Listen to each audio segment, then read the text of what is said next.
Sweetheart, you always look lovely. Hi, everybody, and welcome to Metaphysical Insights.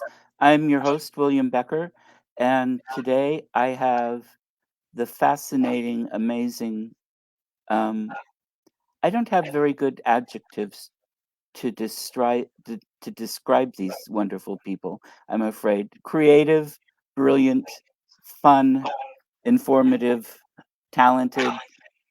Oh, the list goes on. Anyway, Ruby and Frogg, and they are coming to us live from Salisbury.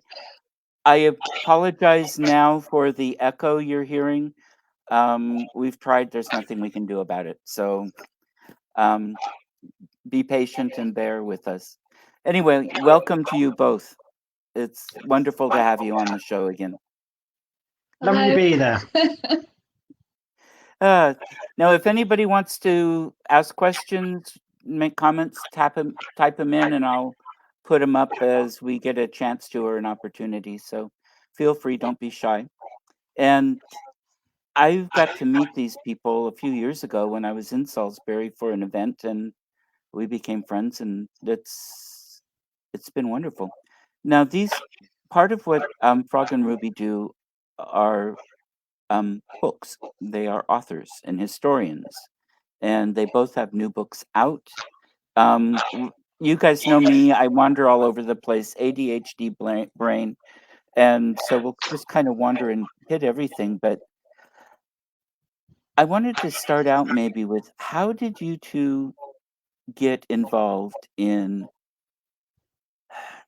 you combine history and folklore and mythology and ghosts and all the rest of it into this beautiful, wonderful, entertaining but educational picture.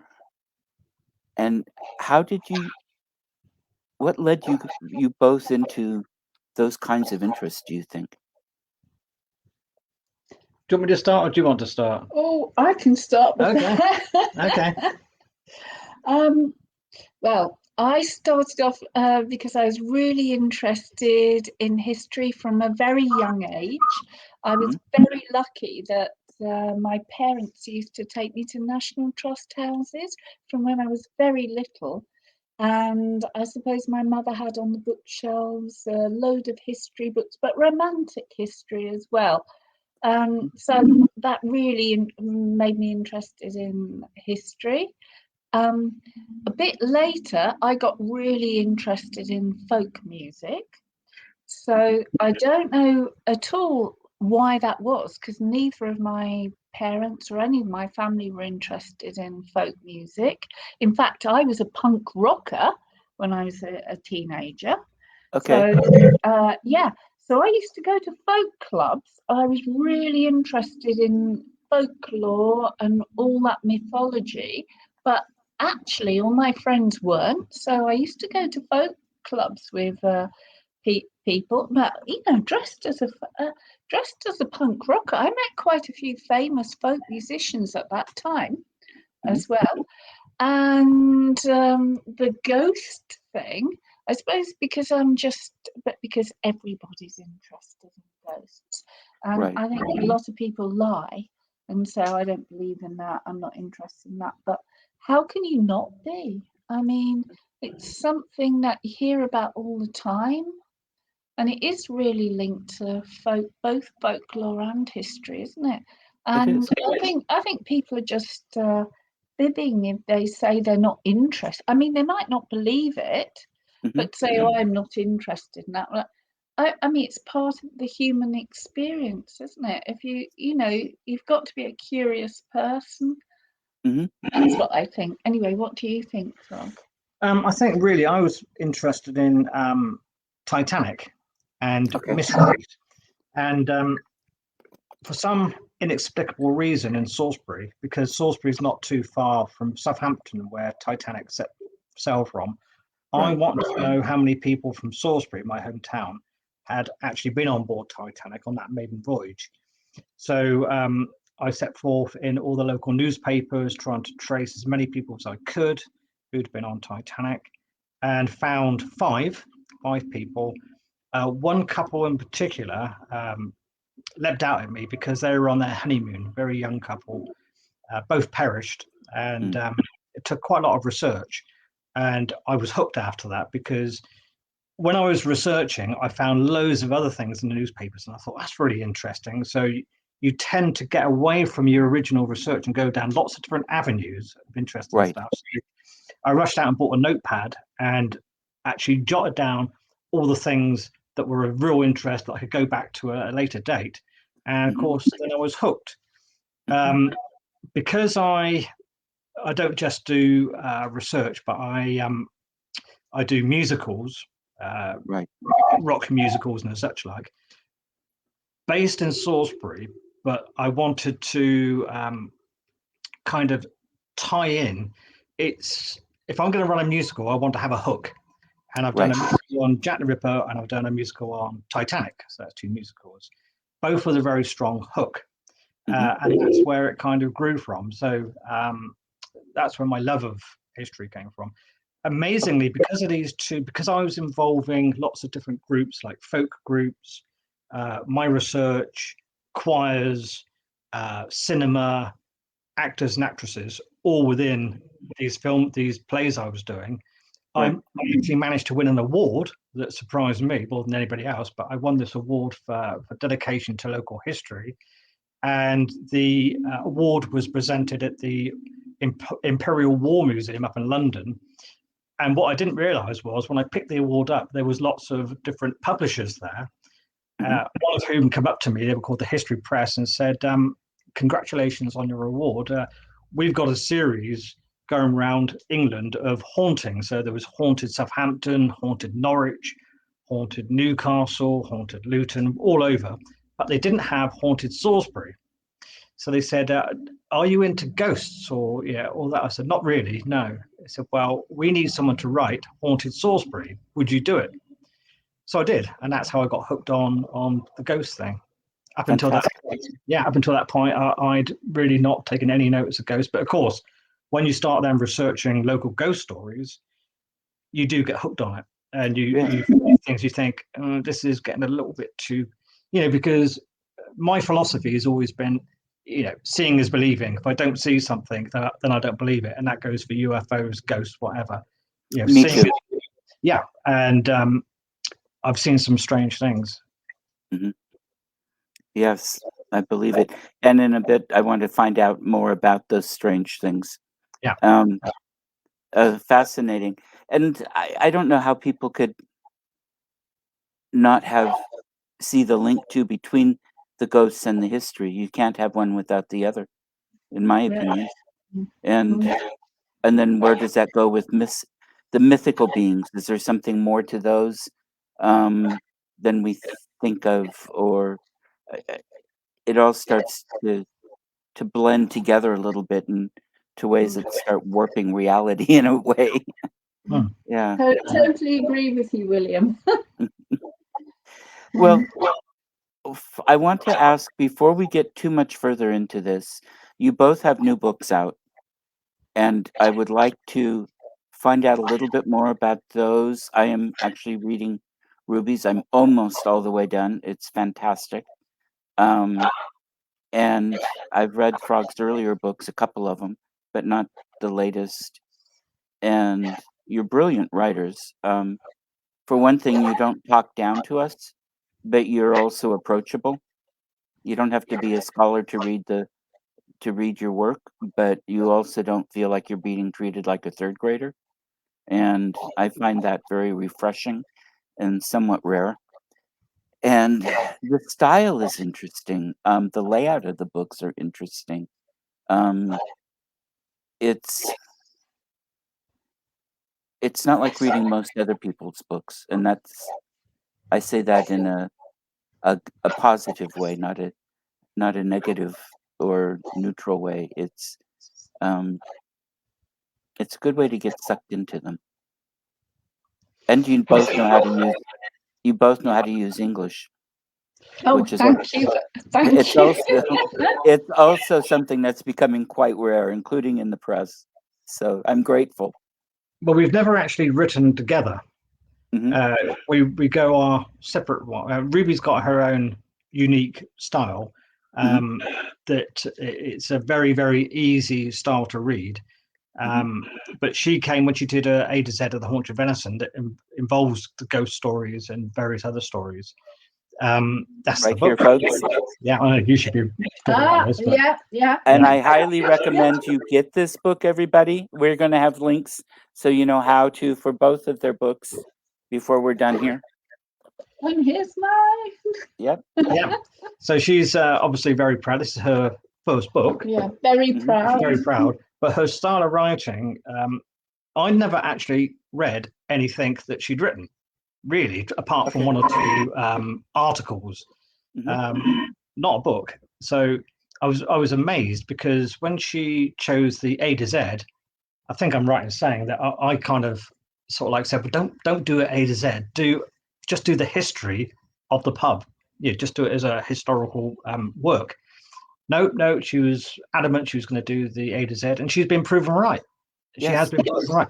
It's the sort of book where you can pick it up anywhere. You could open it up right in the middle because it's done through the alphabet. You're always going to find something of interest. And I mean, I hope she's not offended, but I mean, you could almost say it's like a magazine type book.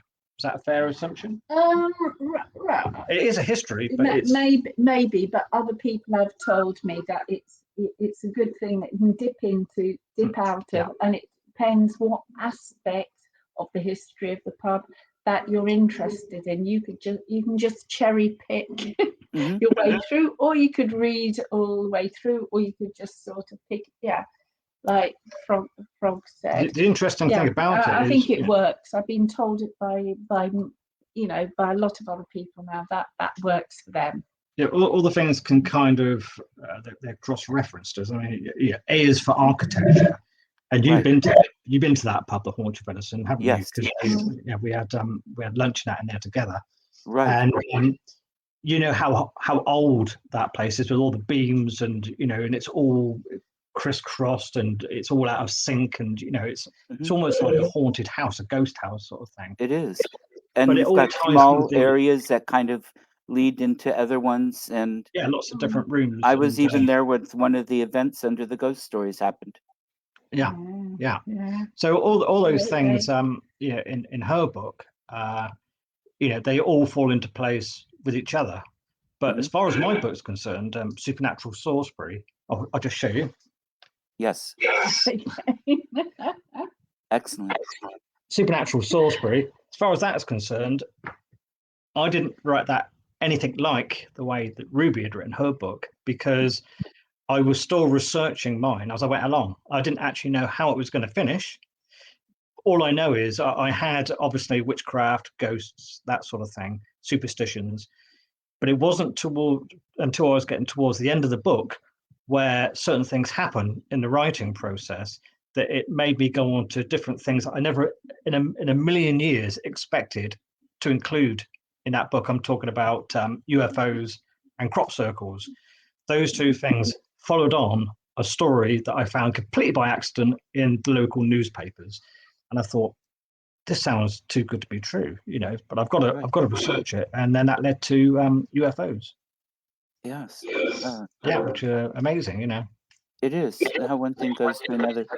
I don't know how the two of you find time to work with everything you work with. Well, people say, have you got enough time for each other? But we actually work in separate rooms. We work in separate rooms, and then at a given time, maybe 7 o'clock in the evening, we don't eat in at all. We go out. Right. We go out for lunch. Yeah.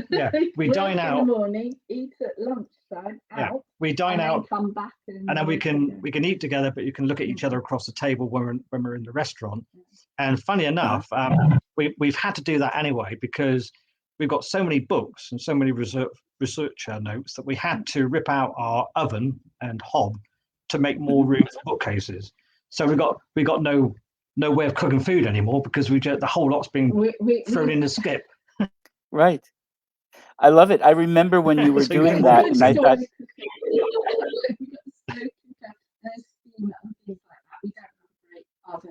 anyway, and my big tip for people: how to make time to write and do creative projects. Don't do housework. I think Quentin Crisp told you before, you know, the naked civil servant. Yeah. He gave you the tip. We don't have a lot of housework. We don't have a lot of time for practical things. So we spend time. If you've been researching and you find what I always call it a gold nugget, you find something that you think, wow, it really leaps out of you, a new piece of research. You haven't got time to go and wash the dishes up.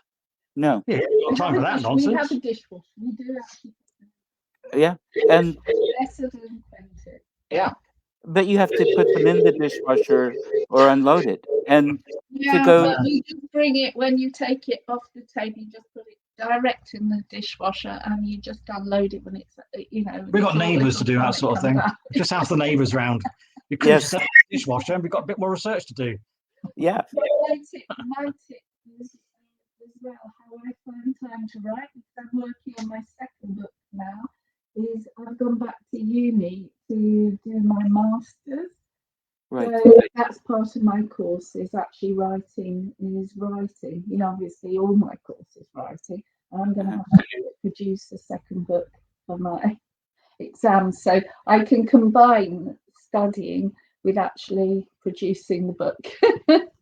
Now, you see, that's one of the things I like to do.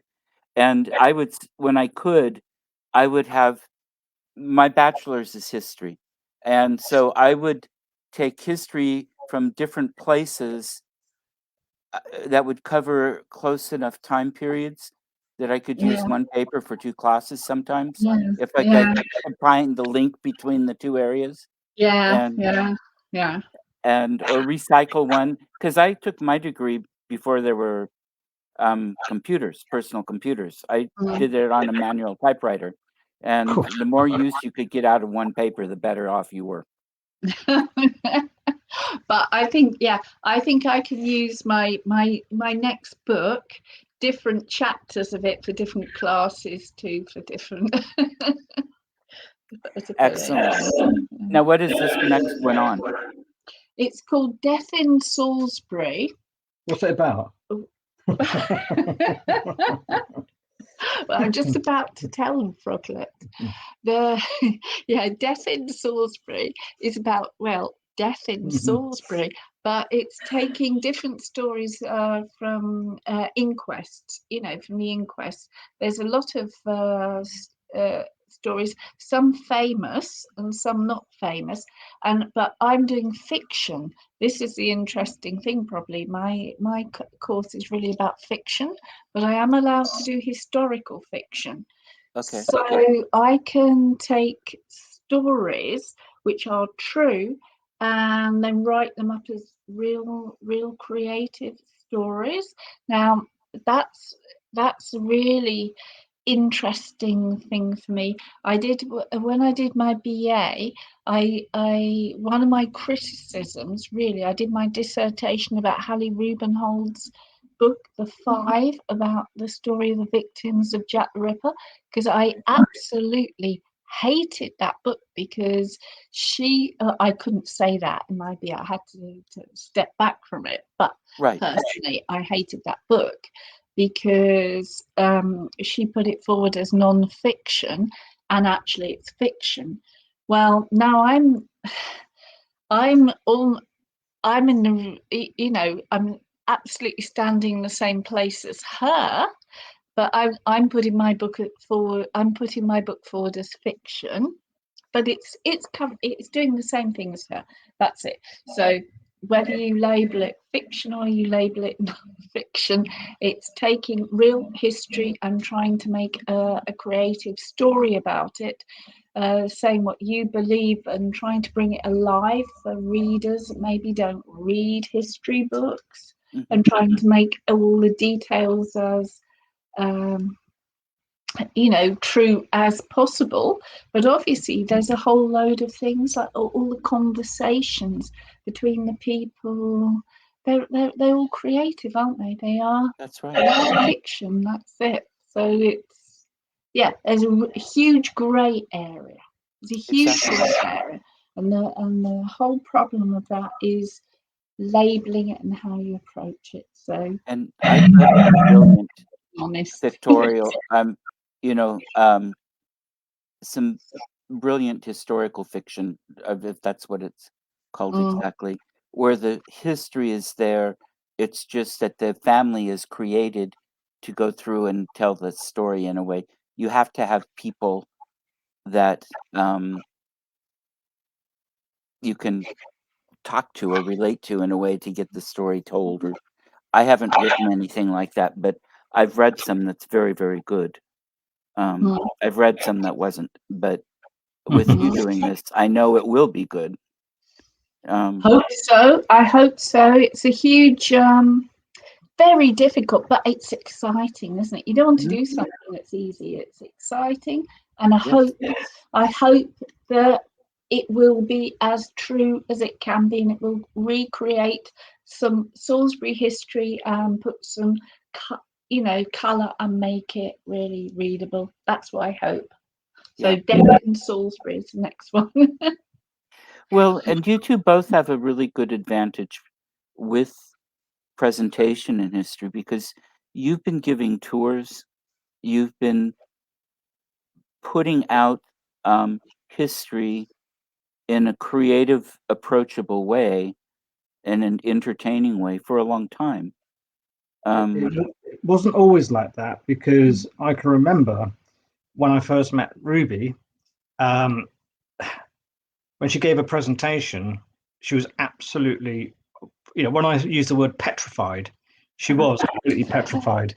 Her knees were knocking together, and any advice for anybody out there that thinks I can't do it, you can do it. You just got to keep on doing it. You just got, it's like, if you're riding a horse and you fall off, get back on it, because you will get there. If you're determined enough, you will get there. And I never thought for 5 minutes. I'm not trying to blow my own trumpet, but I'm going to. I never thought for 5 minutes that I'd be the director of Salisbury History Festival. So this is a yearly festival. We just finished our last one, so that would have been our fifth in a row. And they're getting bigger, and to stand up in front of an audience and announce it, and introduce different speakers, who some of these guys, they wipe the floor with me. As historians, they are right up there. Right. I'm actually introducing them. I'm the person who's booked them to do this. We still do our own historical things, because we're always researching, etc. But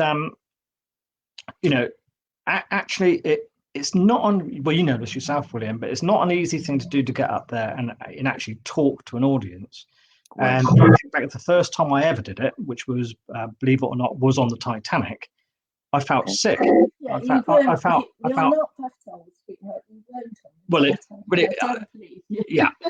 felt physically sick, and I did the worst thing that you could possibly ever do, and that is I went to the local pub and drank about 5 pints of lager for Dutch courage, and of course it made it worse. Yes, it made it worse. I was trying to get this Dutch courage, and but as long as you're passionate about it and you really want to do it, then you will do it. You will succeed. I'm not saying that you're going to be the best speaker in the world, but you'll certainly be up there and be able to hold your own. right. That's it, folks. Never say die. That's what we say, isn't it, my dear? Yeah. Well, and I agree with you. And for me, if I trip up or something, I make a joke out of it. I do that sometimes on the show. I'll not get my name out correctly some days, and it's you turn it into a joke and have a good time with it on something that's if you're presenting a Nobel Prize speech, you might have to do it differently, but I haven't gotten there yet. So well, one of the things I'm really interested in doing on this Supernatural Salisbury book that I showed you is because it was the first time that I'd done everything. That is, designed the cover, wrote the whole thing, researched the whole thing. The whole thing is designed.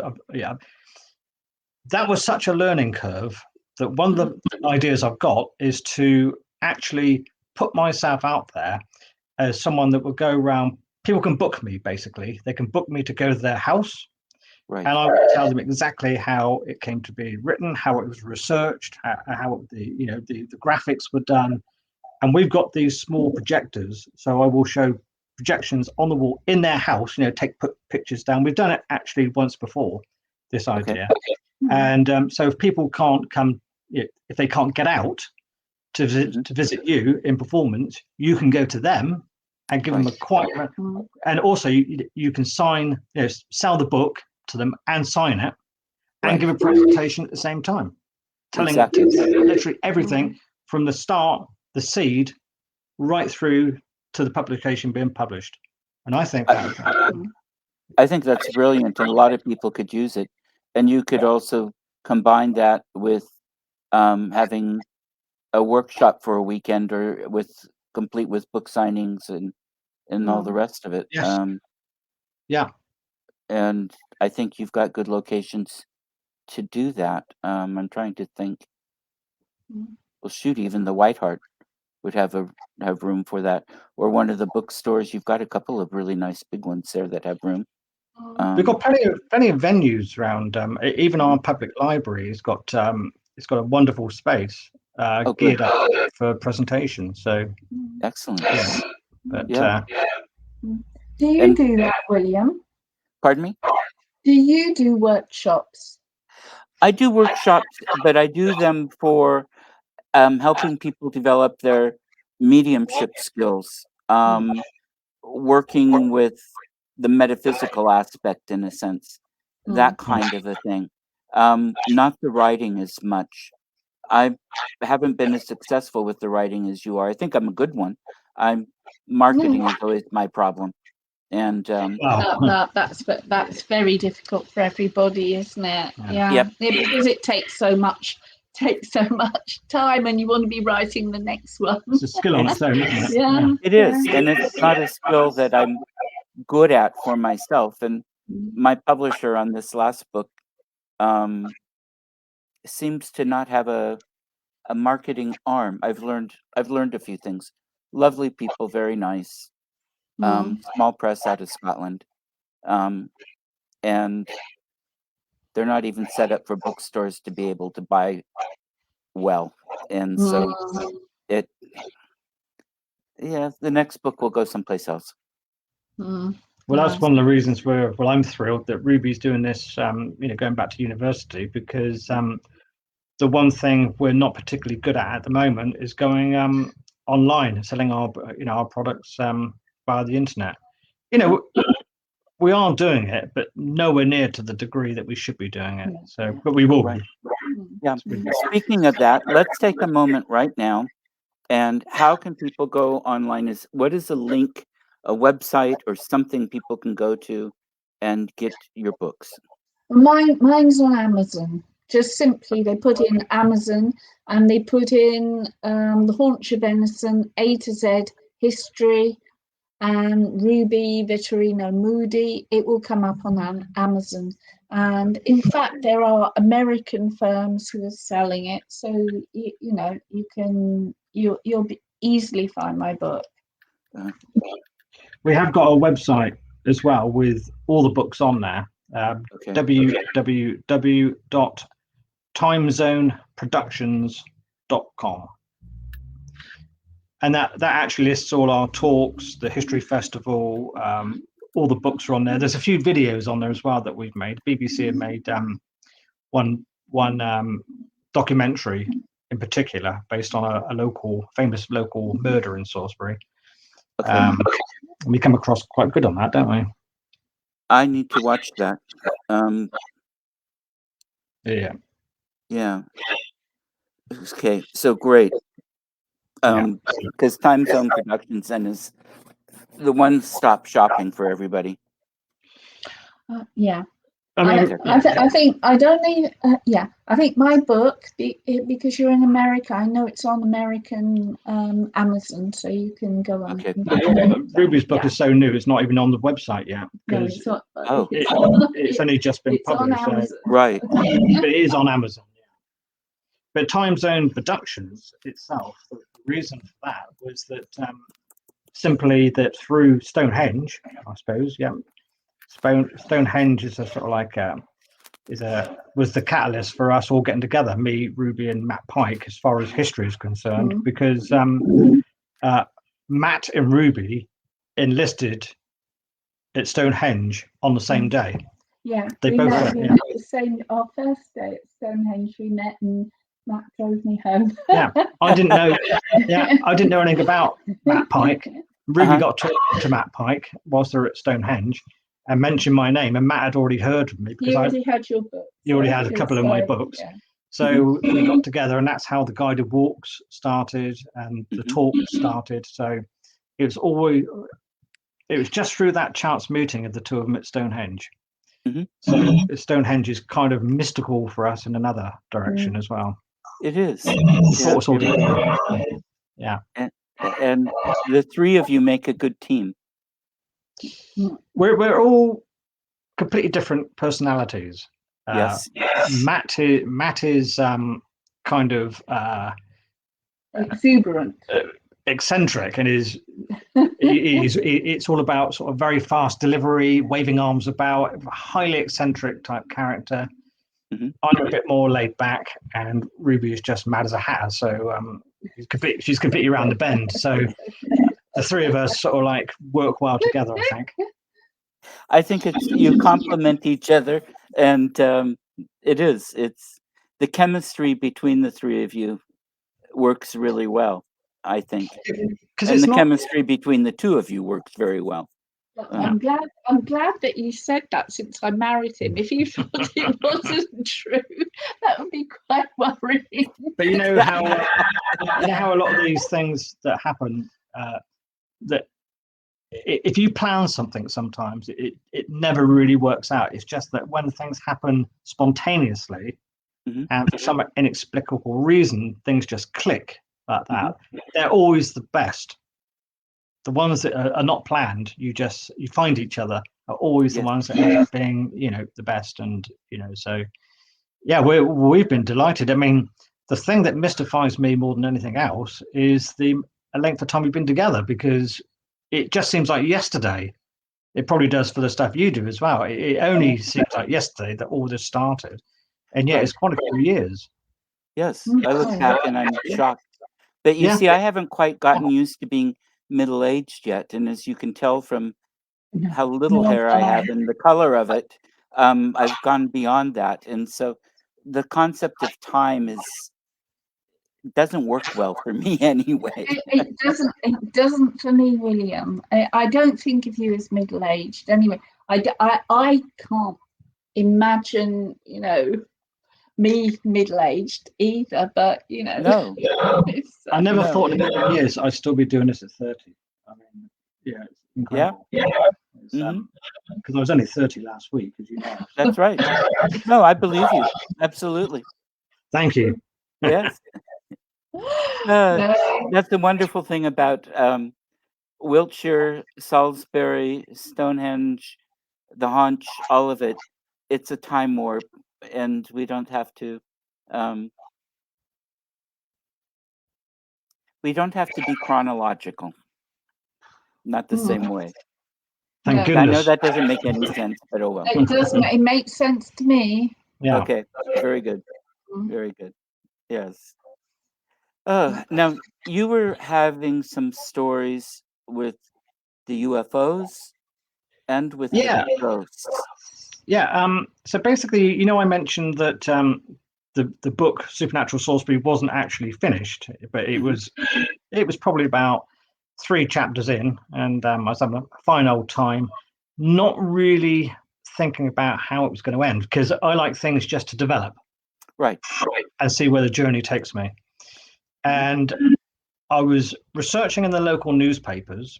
This was the 1950s, basically, because I wanted to see ghost stories, if there were any ghost stories in the local press from the 1950s and 1960s. And I didn't find any at all. But what I did find was a letter from this chap from a small town in Wiltshire, probably about 18 miles from Salisbury, a town called Warminster. and it is pretty much a military type town.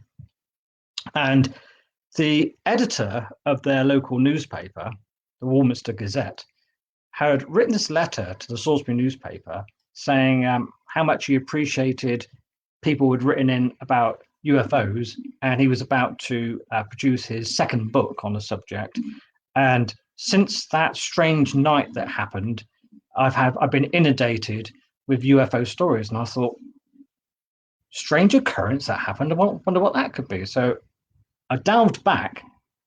I found out in Warminster in the 1950s, something very, very strange had happened. All the residents had heard this rattling on their rooftops. It sounded like giant snowballs rolling down the roof. Okay. They wondered what this was, and then just outside of Warminster, there's an army camp, probably around about 150 soldiers based there, sleeping billets, that sort of thing. Right. And they'd heard what can only be described, or what sounded like, a huge, great chimney stack falling down and smashing on the ground. Wow. But when they went outside, there was nothing there. The residents of Warminster, they continued hearing these rattling sounds coming down their roof. Everybody was scared stiff because they just could not explain what the hell was going on here. Right. So they called a meeting at the town hall, to which over 100 people turned up to this meeting. And they all told similar stories. They'd even heard explosions underground, all sorts of things. They then had another meeting, and this time the meeting was filmed, and I think you can see parts of that meeting on YouTube. I think it's actually on YouTube. So Okay. I think if you were to put the Warminster Thing, because that's what it became known as, the Warminster Thing, Okay. you might get something on YouTube. Okay. Anyway, so this continued on, and this editor of the local newspaper, Warminster newspaper, he was the one who was putting things in his newspaper. If anybody's got any stories, please come. We're interested. This is really strange occurrences. A chap turned up and said that he'd seen a UFO hovering over Warminster. That didn't really hold too much water, but he was adamant that he'd seen this.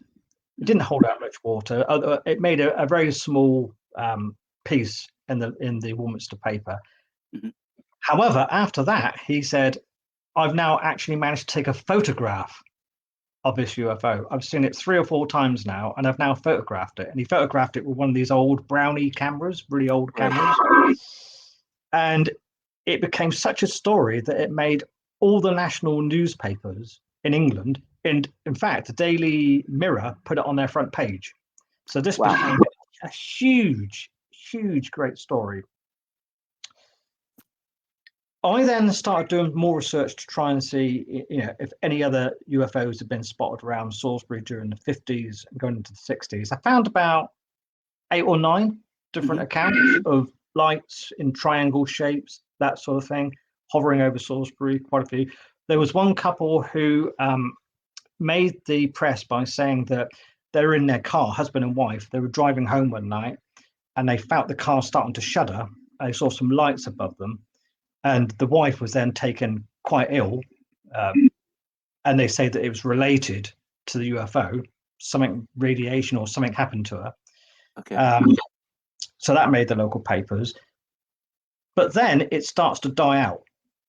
And UFO sightings become less and less and less. Mm-hmm. And then all of a sudden, crop circles come in. Right. And crop circles are everywhere in all the local press, because Avery, there was a huge, great crop circle, and these were really intricate patterns.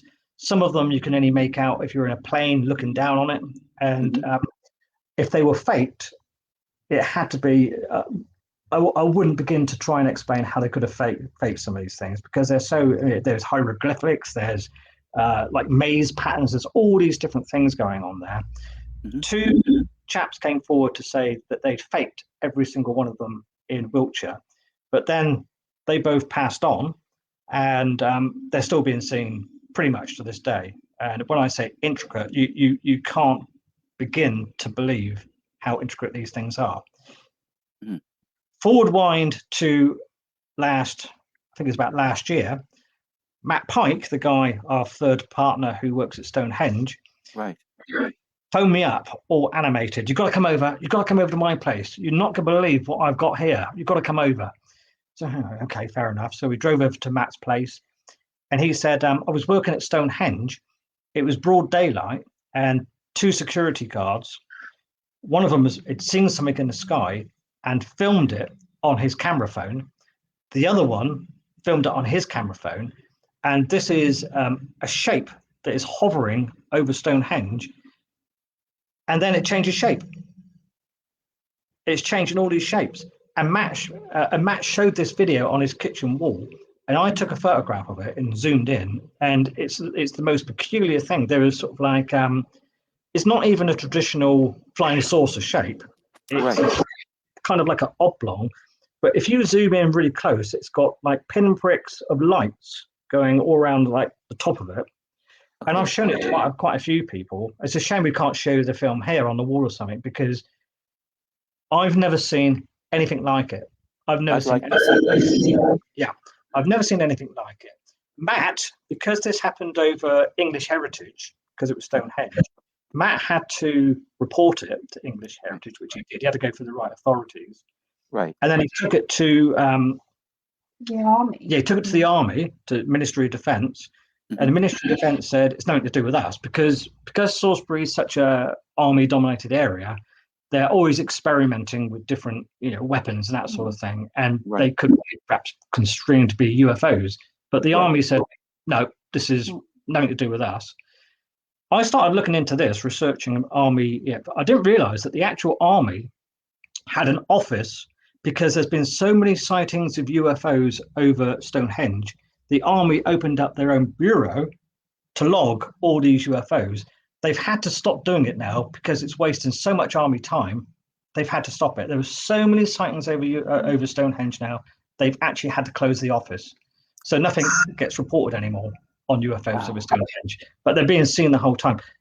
I define anybody to actually look at this piece of film footage and say, it's this, that, or the other, because if it had stayed the same shape, then maybe you could say, well, it's one of these guys who's got like what they call him, like a rocket man, who's got like a pack on his back and he's flying. I don't know. Right.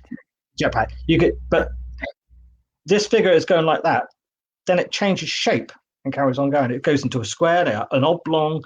It's like the color is like a bluey, metallic bluey type color. If that's not a UFO, well, it is a UFO, because UFOs are unidentified flying objects. Could be a drone. Drones don't change shape. So, it's something, honestly, William, it's something that I've not been able to. And Matt just went overboard. And Matt wouldn't have gone to the army if he didn't think it was something quite substantial. It's not, when I say a drone, I'm just an idea. It's not something that shape or small, something really big. We can throw all things. I would like to see that. I know, Matt isn't one to jump to conclusions about something.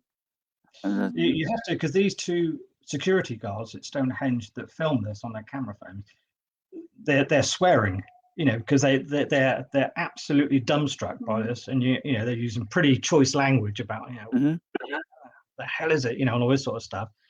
And one of them actually says, that's got to be a UFO. It can't be anything else. That has to be a UFO. Look, Right. Very, very, very strange. Very strange. I had to include it in the book. Yeah. Oh, good.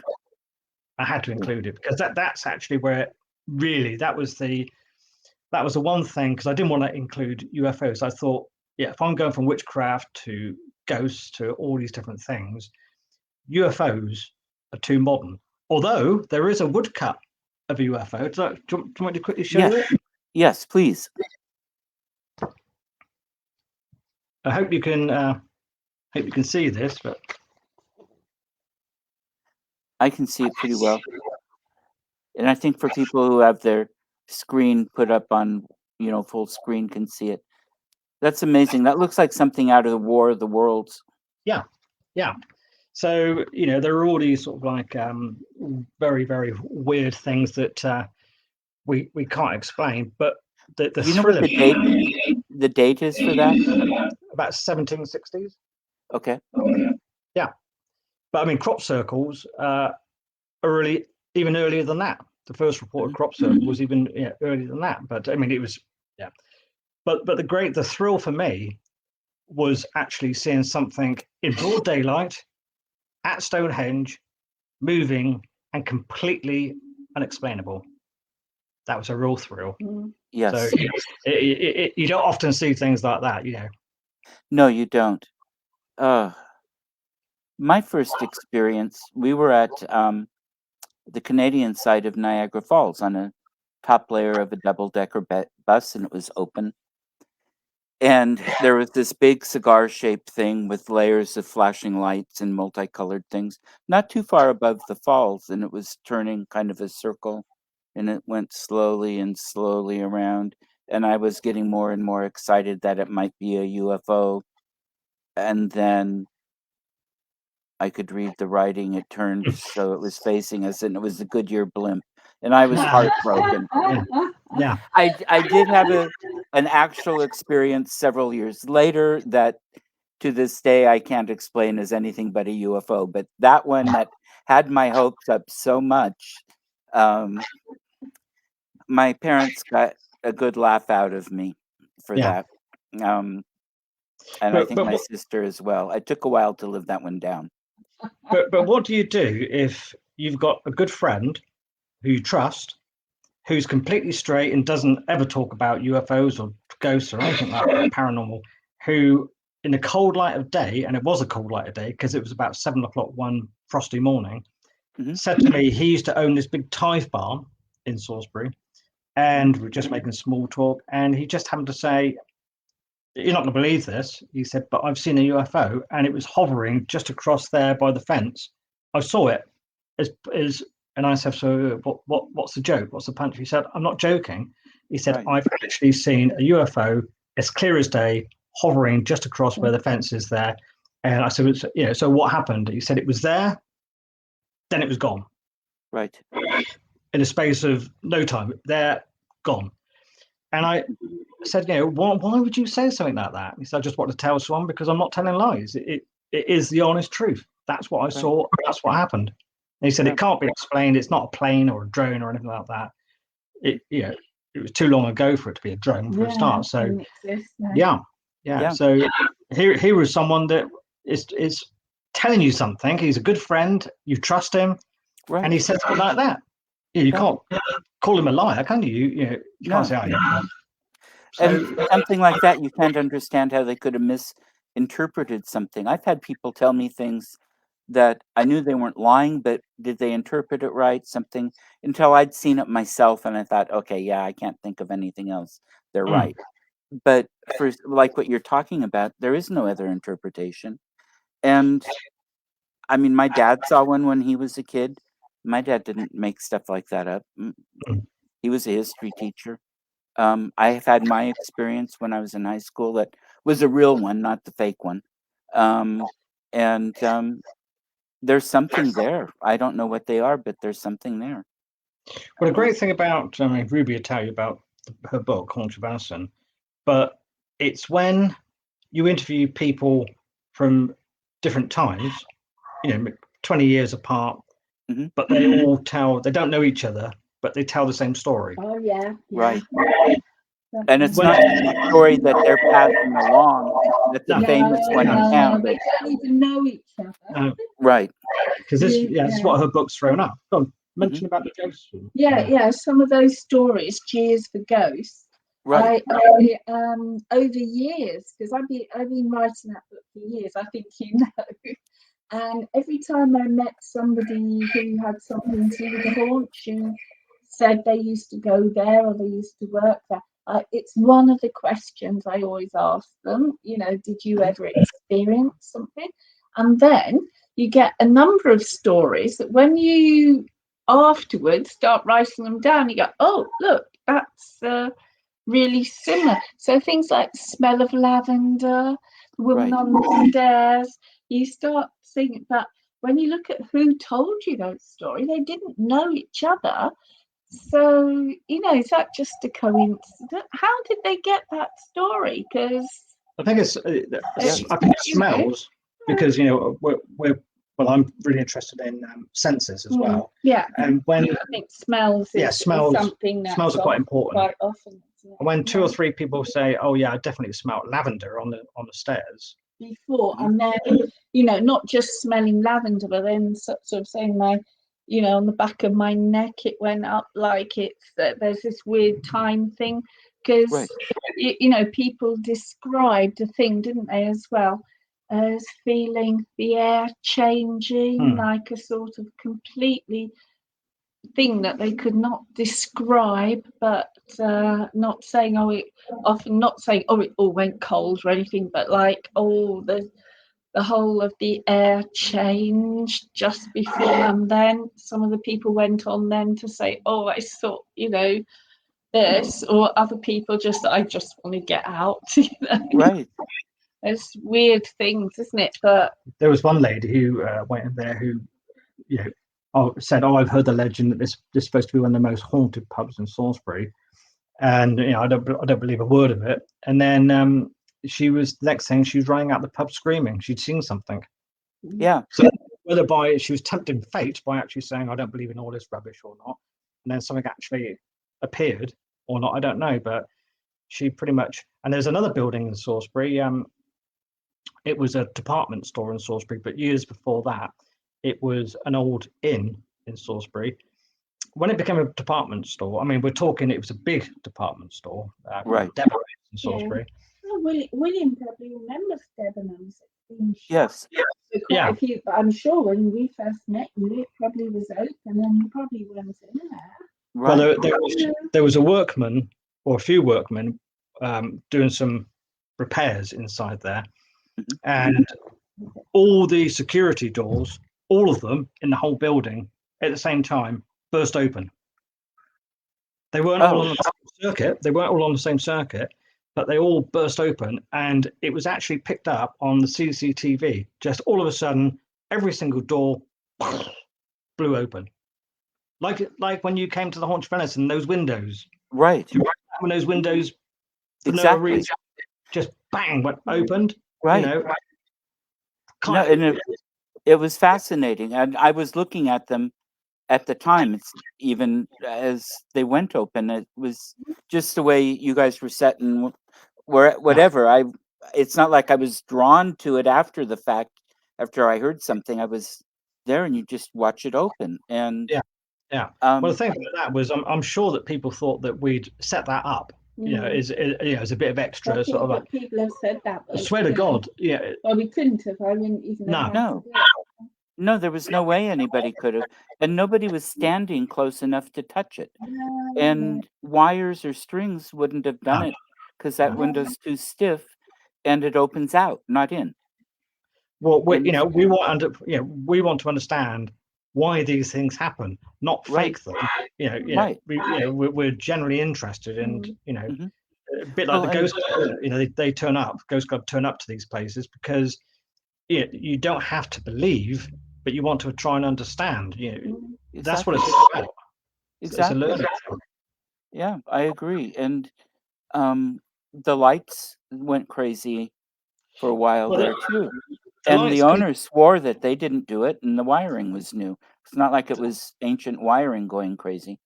Well, we always said that the lights, that's different, because maybe there's sort of like a fault or something that can, because our lights in here, when the bulbs start going, they do tend to flicker. But it's the window. It's the fact that those windows, but there was no through draft.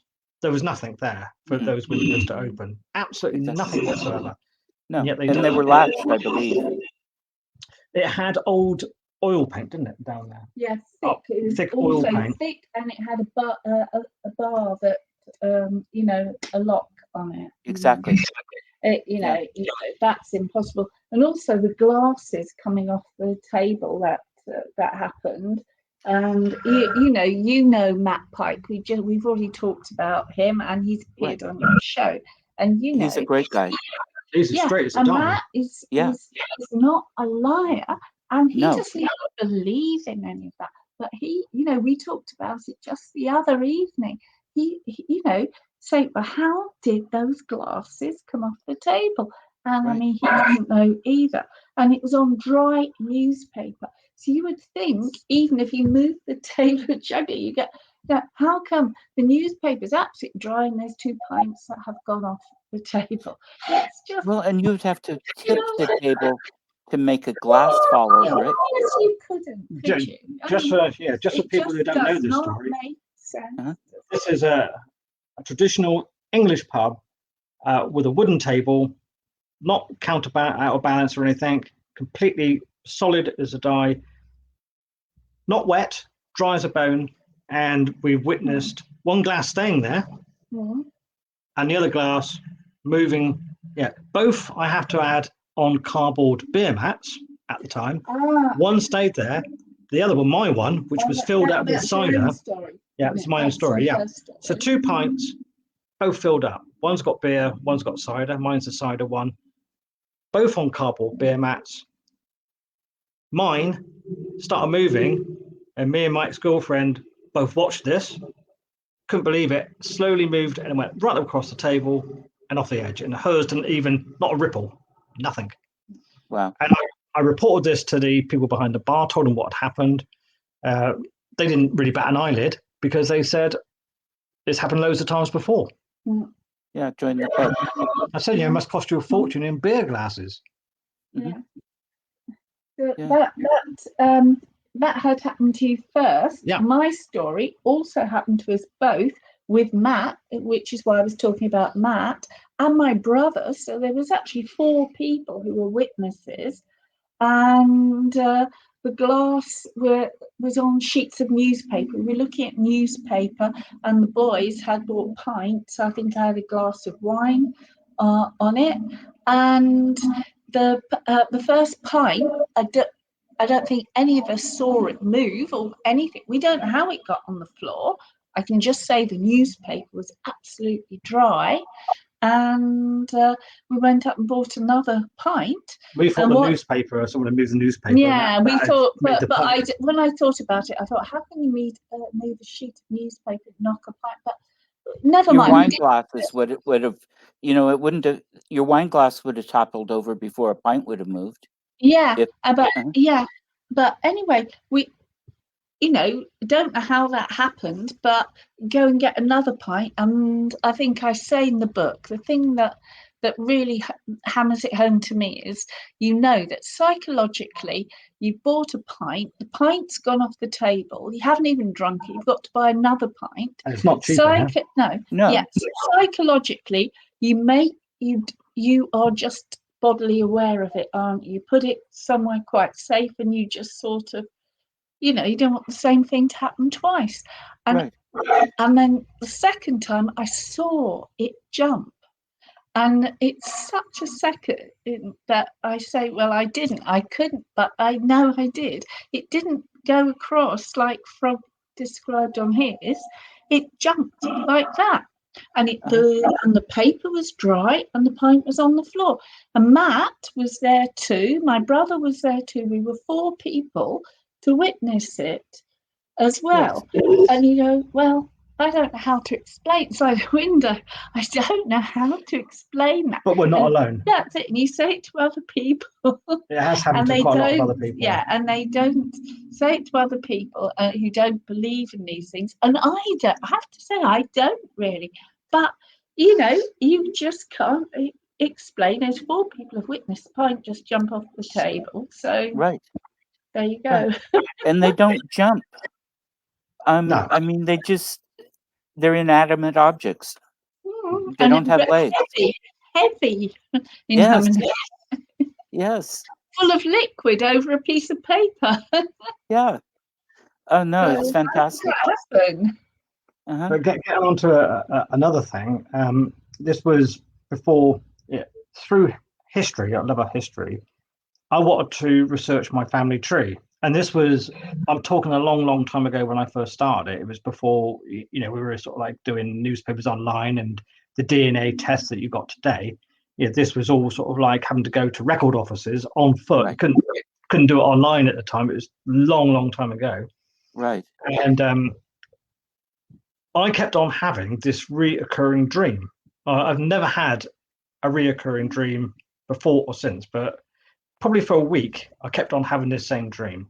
And basically, it was during the First World War, and I was in a trench, and a whistle went, and I went over the top, and I fell down in no man's land, face down in no man's land, looked up, and there was a German there with a bayonet, and I could actually feel, it was a nightmare, I suppose, I could actually feel the bayonet going through my back, through vertebrae, all the rest of it. Probably about a week after that, I got a letter back from the Commonwealth War Graves Commission, because I was trying to trace graves in the family, who said that one of my great uncle had actually died in the First World War. And I've often thought, I wonder if that was some sort of like premonition of this letter. And I wonder if he actually did die. I've never been conclusively been able to actually find, he definitely died in the First World War, but I cannot find conclusively how he died. He died in Belgium. That's as much as I know. But so I've often thought, yeah, I wonder if that was some sort of like premonition of what actually happened to him. You know, it's me possible. his, yeah. And I never had that dream since. Having said that, I'll probably go to bed tonight and have the same dream now I've mentioned it. But well, but it was, it's a a piece, and with what I do, I mean, and I'm like you. I believe, because I've had physical, tangible experiences. It's not all in my head. And then with the mediumship, psychic things, have been just too many times it's proven right. And it could be somebody coming back to tell you, that's a relative. Okay, this is what the situation was. This is how it happened. Yeah. Because he knew you were looking. It's amazing. I don't understand all of it.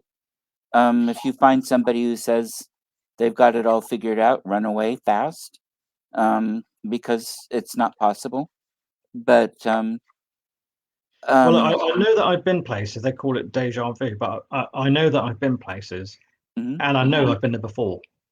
Places I visited for the first time. I sometimes I actually know what's around the corner, but I ever haven't been there before. It hasn't happened a lot, but I mean, there was one occurrence where I think it was Marlborough, not too far from Salisbury. Again, quite a small town, and I pretty much knew where the village hall was, because there was an antique market going on there that we wanted to go to. I pretty much knew what it was going to look like. Okay. I knew it was going to be on the corner, right on the corner, and I pretty much knew what it was going to look like. The brickwork and the stained glass window above it, that sort of thing. So don't ask me how those things work out. I don't know either. I don't know if they're pieces of the past life coming through, that we'd been there before in a past life, and I know it's hard to prove those things. People have doubts about it. I don't know if maybe we travel someplace in our sleep or our dreams, or some state where we project ourselves someplace where we're going to be at some point, kind of like an astral projection. What was that story you had about that small boy? You told me it recently in the graveyard. Is it a graveyard? He died or something? Did your brother tell you it? Oh, that's a story, a completely different story, and I wouldn't know how to tell it very well. My brother, I just recently went to stay with him a few weeks ago, and he's got a book about reincarnation, and this book is filled with stories that parents have told about their small children, usually before the age of 4, 5, before that age, as soon as they can talk, where they talk about things which they couldn't possibly know. And the most interesting one of those stories, for me, is about somebody who said their small boy saw himself as a ghost in a graveyard. And the story goes that his aunt was taking him back in a pushing chair. She went past a graveyard, and this little child came out with the story that he remembered when he was asleep in that place, but he didn't when his mother later asked, because the aunt was so frightened about it, she was really, really spooked. When his mother questioned him, she said, well, he didn't actually see himself asleep in the graveyard. He knew he was, and he saw himself as a person, a man who died in the First World War. This is what you can see, but not a victim of the First World War. He had died in that time period. And he had been buried there, and he knew his body was asleep, but he wasn't asleep. He felt himself like a real person, but he was attached. He couldn't leave that place, and he was going out onto the street, and he saw himself going out trying to talk to people, and that all those people didn't reply to him, that none of them they didn't see him at all. Right. And when they'd all gone at night, he was like rather bored. He'd go back into the graveyard. But he didn't go back. He knew that's where he was attached to, but he didn't go. He didn't see himself under it. He felt like he was, but he just wanted to. He just wanted to be with people. And now he was this small boy in this pushchair. But I mean, whether you believe that or not, I don't know if I believe any of that book. But whether I believe it or not, the stories are really compelling and they really make you think. Yes. And maybe they are. I mean, are they true or they aren't true? I don't think anybody could really say for sure, could they? That's what they're really interesting stories. And I'm certainly, with Time Zone, with Frogg and hopefully Matt, this Halloween, we're going to be talking about stories in our local graveyard. It's called History at Halloween. Yeah, History at Halloween. Excellent. We've got we've got quite a number of the graves who've got interesting people. Right. We're going to be talking about that. But I think I'm going to look into the story more and tell people about this boy that saw himself as a ghost. That's it. Because that's the first one of those stories I've ever seen of somebody who thinks they were reincarnated from a ghost. But even what we're doing at Halloween, History at Halloween. So we're going to go into the local graveyard. The graveyard no longer functions as a graveyard because it's actually full up. We've got a new graveyard just been built. Okay. But this it goes back to 1850s, something like that. 1853 was it or something? Yeah. Anyway, yes. No, 1853. So it's Victorian graveyard. Mm-hmm. But one thing Time Zone does is that we're always respectful, even though we're going to all these different graves. But we've made sure the authorities know about it. We've asked permission to do it. We don't just willy-nilly go marching across graveyards. We want to do it properly and respectfully, because I think the dead need our respect. So that's what we're going to do. And it actually has been done before. I'm talking about 15 years ago, some chap did the very same thing. But he only chose about 6 different graves of people. One chap had fought in the Zulu War, and he tells a little bit of their story. But we've got far more, including for Matt Pike, we've got Cecil Chubb is buried, and he's the man that bought Stonehenge and left it to the nation. Right. So I was writing with Matt Pike's narrative. Mm-hmm. So he'll be talking about that. So I wish I could be there. Oh, it'd be great. There needs to be a way to videotape these or do something where you can have them on your website for people to pay to watch. I mean, it doesn't have to be free watching even. It's well, people have said that because I'm doing a talk this Tuesday, and people have said, "Oh, we can't get there. What a shame you're not sort of filming it so we could watch it on Zoom and stuff like that." But to be honest, I mean, we're just not really geared up yet, are we? We're not techies. We're still... and it takes a little bit. You have to somebody running the camera and different things. Slow process. Because I see all these things. I try to share everything that comes through on my Facebook and such, but it's like, I want to be there. Put it online. Find a way for me to watch. Yeah. Because it is fascinating. And for those listening, pay really close attention to what he said about how they go through the cemetery. They have permission. They let people know. They're respectful. They're not trespassing.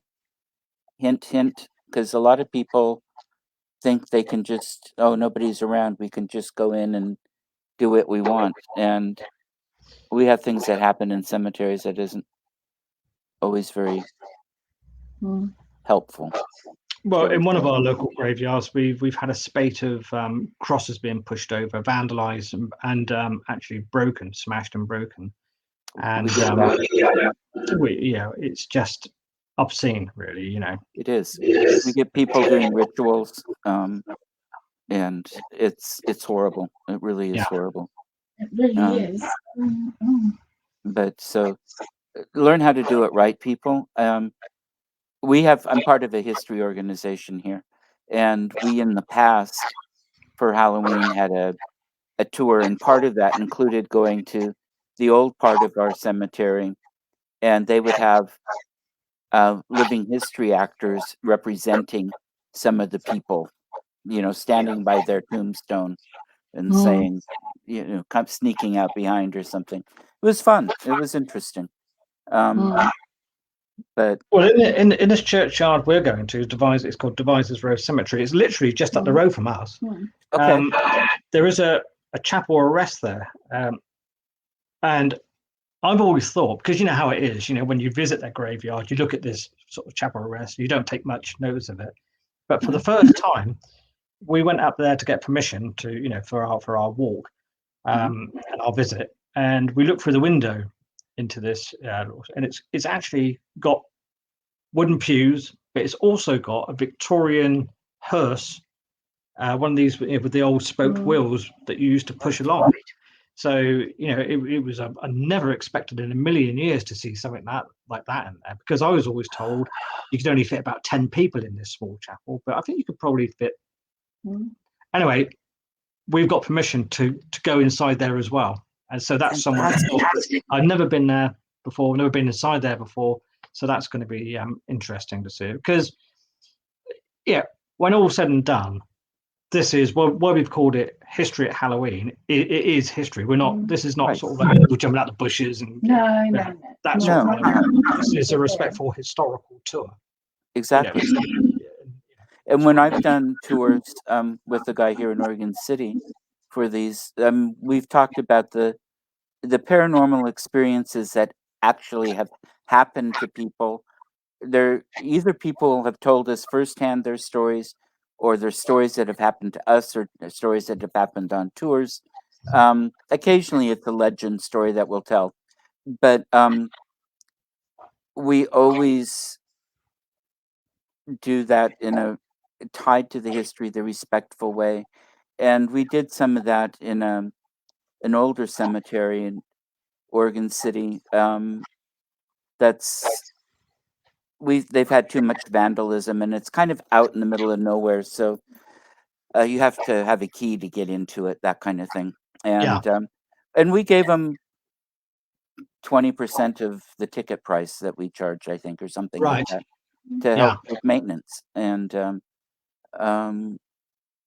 they trusted us because they knew we weren't going to do anything. But you tell the history and the things happening. But we have a few miles down the road from me, there's an old cemetery, and there's one of those remembrance halls. It's not like a normal chapel, but it's a funerary chapel, and you can get into it a lot of times. And the floor is raked. Instead of there being a raised platform, the coffin is put down at the bottom, and then the floor goes up like this, so people seated can then look down at the coffin. It's kind of interesting. I think I've heard of that before. I hadn't either. No. I've got something to show you. Ben. Oh, good. This is one thing I'm going to talk about in the cemetery, because I don't know if anyone can see this book, great big photo album. Look, it's falling apart. Mm-hmm. Dark photograph album, Edwardian it is. And a person came up to Frogg at one of the talks we give, and she didn't know what to do with it. They got it out of a skip. It was thrown away. Oh, no.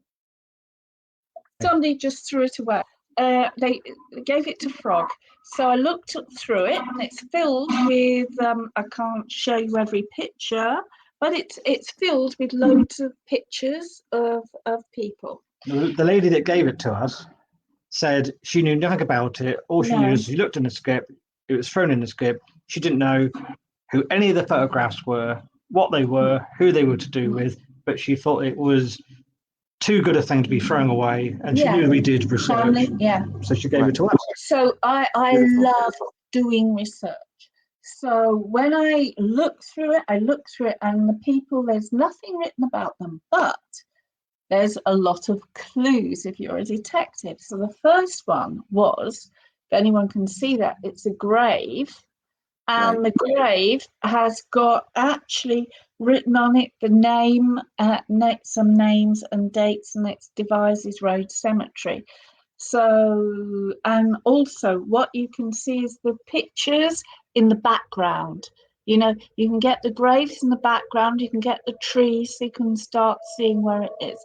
So it's a cemetery we're going to talk about on Halloween. So I went round. Now that headstone has gone, not there anymore, but from the pictures of the graves behind it, the white round it, everything, I could find that's where it, okay, this is it. So I went on Ancestry. So I looked, it's a family called Heather. And all the way through this book is this person. I don't know if you can see him. Yes. You see him? Yep. He's George Heather. And there's white lilies. There's white lilies all the way around it. And he's through it a lot. And white lilies is a symbol. You know, it's a death symbol. So a lot of the other people are just, a lot of the other people are just families and Right. But George, well, he's not called George yet. I found out he was George because from the gravestone, the Heather family with those dates, I could go on Ancestry, I could find family trees, I could start reconstructing who the children were. Then I could look through the photo album, and the clues were on the back of the photos where the photos were taken, because two of the brothers had moved to Bristol, so the photos were taken in Bristol, and I could see that one of them died in Bristol. He had a pub there, and I reconstructed the story. And George, I found his grave just near his parents. He committed suicide in Fisherton, just down the road from where I live. And it had the whole story in the paper, how he'd gone round to his brother-in-law's and how he'd walked down to Fisherton Mill, middle of the night. He must have climbed over the gate. He drowned himself in the mill. And in fact, with this book, this old exposed book with all these different things, I found all the family, I found the stories, and I found through the newspaper the story of George. And then, as I say, you see his picture, and it's got always the white lilies round it, that he's dead. And then in the cemetery, you can find the graves. So I thought that's a wonderful story from something just found in a skip, isn't it? That's beautiful. Have you found any living family? Do you know, very weird, because when I went on the net to reconstruct the history, obviously one thing you do is go see if there's any ancestors who've put those up. I found one. So I wrote to her, and I was very excited and said, I found this album and it's your family. She never wrote back. I thought, oh, maybe she didn't see my message, because normally they're sent through to your personal email. She never got back. And then I thought, well, you know what? We found that somebody found this in a skip. So it's one of the family who's just thrown it away. Maybe it was her. But why would she put things on Ancestry? So anyway, she was not either. I don't know how she didn't see my message. She wasn't interested. But I mean, this is our local history, because when I look at all the people in the book, they lived really just in the road next to the station, down the road. That They're in walking worked on. distance. Nice. Yeah, and they worked. They would have gone to the same pub. They worked on the railway. They worked in the dairy.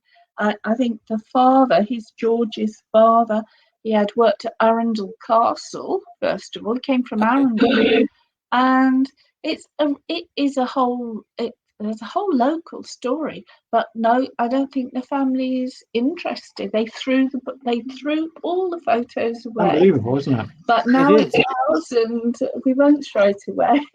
No, and sometimes it's all about the local family, Right, and you hear about stories where something got stuck in a box that got sent someplace by mistake, or grandma's attic got cleaned out, and when she passed, and nobody knew what it was that they were throwing away in that box. Or sometimes, but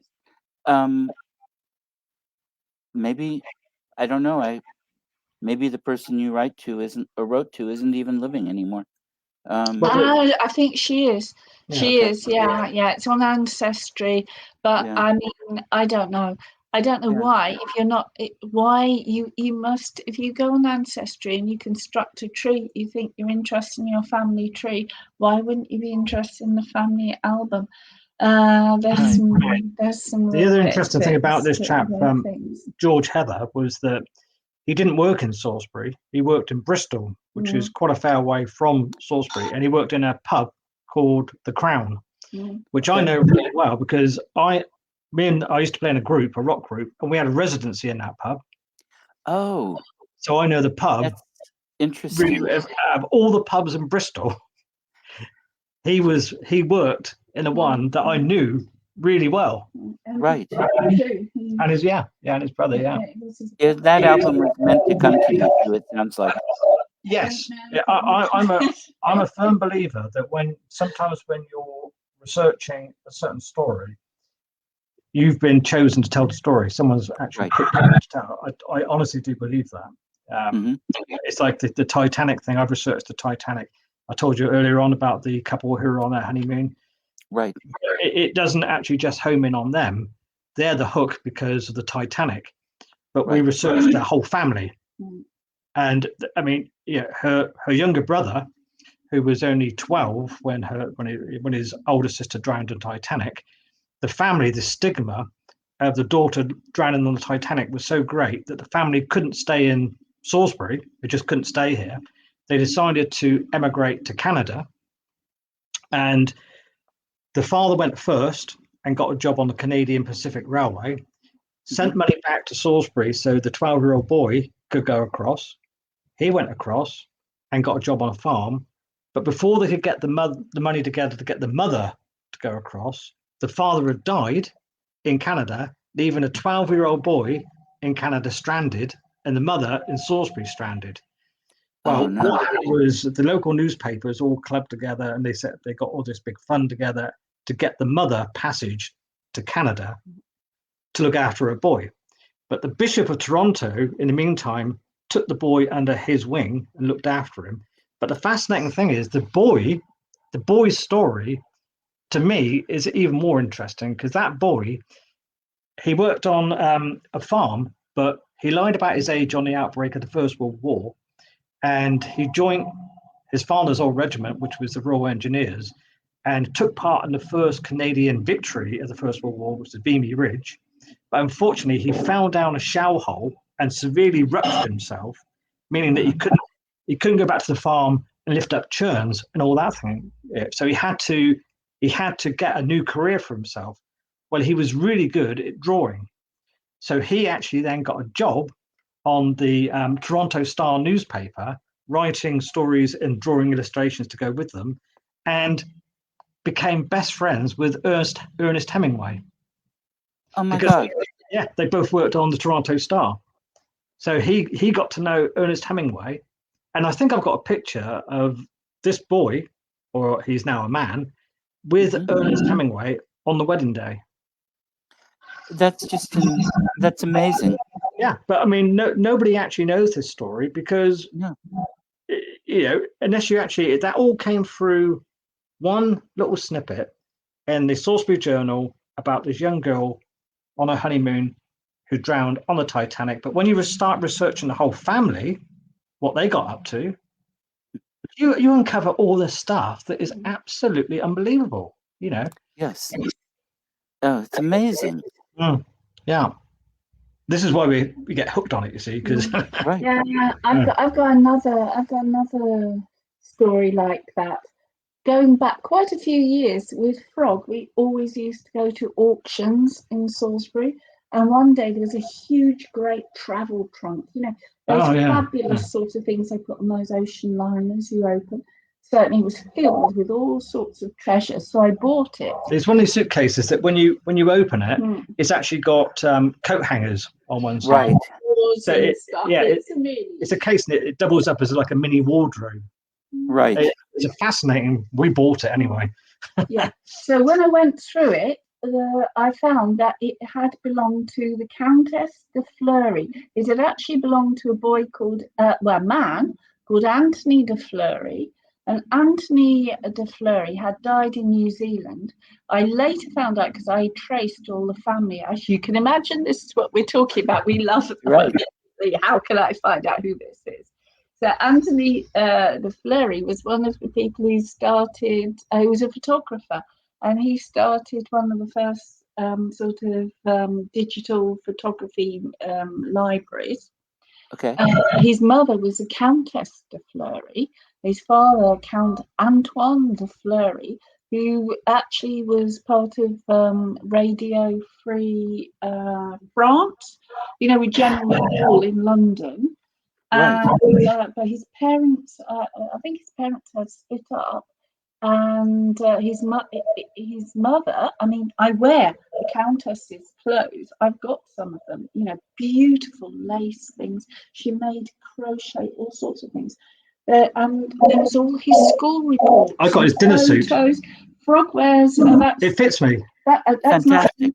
I think that's the Count. The Count. I got the So Count. we have these things, but we You dress as royalty or nobility. On the trunk, but the photos, personal letters, and the school reports, I couldn't bear to throw away. I couldn't do that because I'd researched them. I didn't know what to do with it.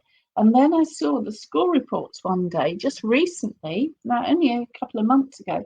I saw they came from this school called Ottershaw School, Surrey.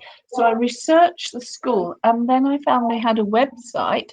So I contacted them and I said, well, look, I've got these school reports, because they mentioned all the schoolmasters, what the of the time, all what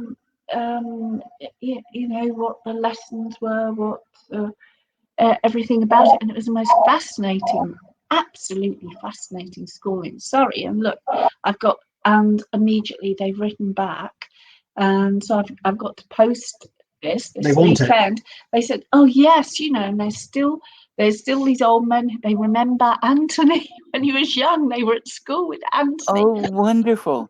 Ottershaw School, and I said, yeah, we've got a website and we want to know everything about it, because it was such a special school. It was a social experiment. It was like a public school, exactly like a public school. And you see the pictures of this huge, great, posh place in Surrey, everything.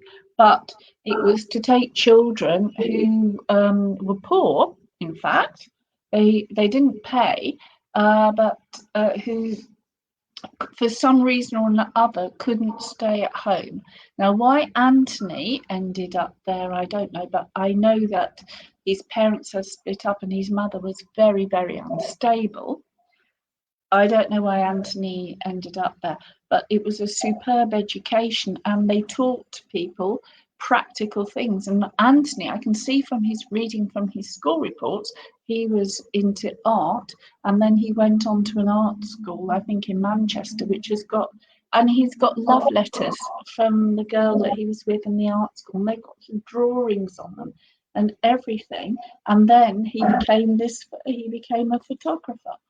And as I said, I wear his mother. I have his mother's clothes, and Frogg has his dad's dinners. So we're still actually but all his school reports are going back to the archives of Ottershaw, and they're going to be digitalised. All that's going to be digitalised for everybody, and with his photo.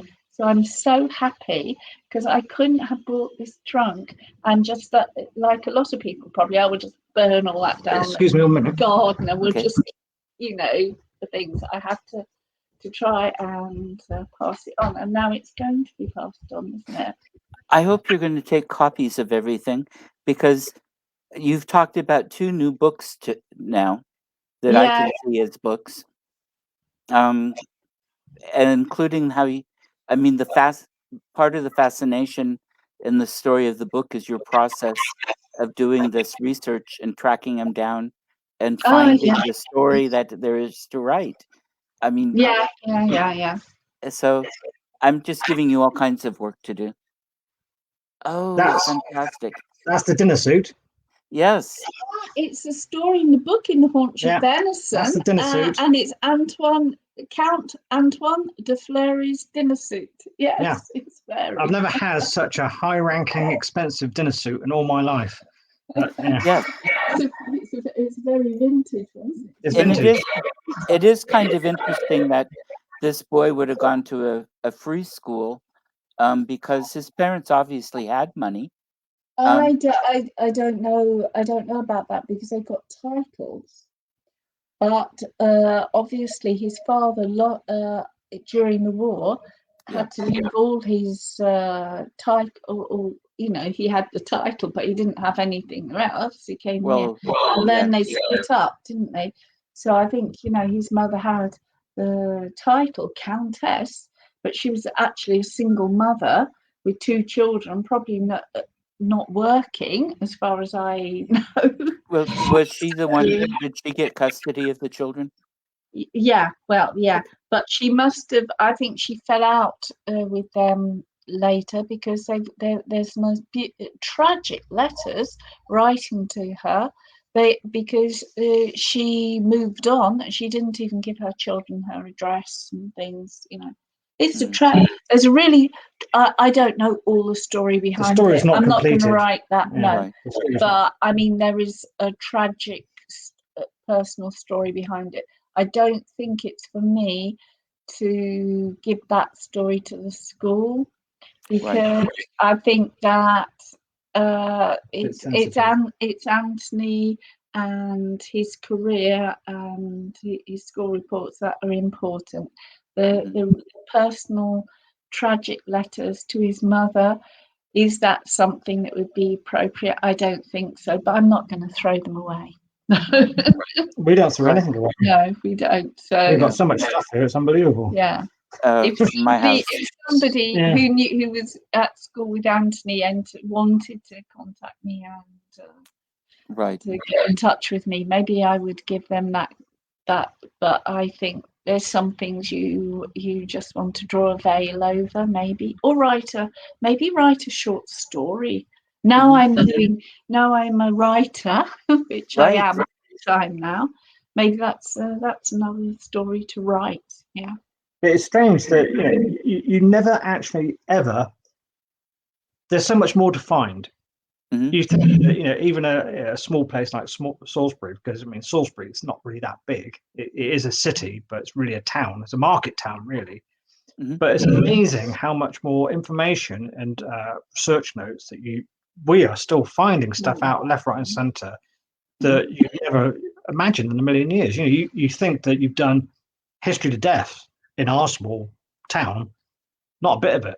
There is just so much more stuff coming up. Yeah. Well, you've got such an old history there, Oh yes. plus preceded by prehistory that goes back millennia.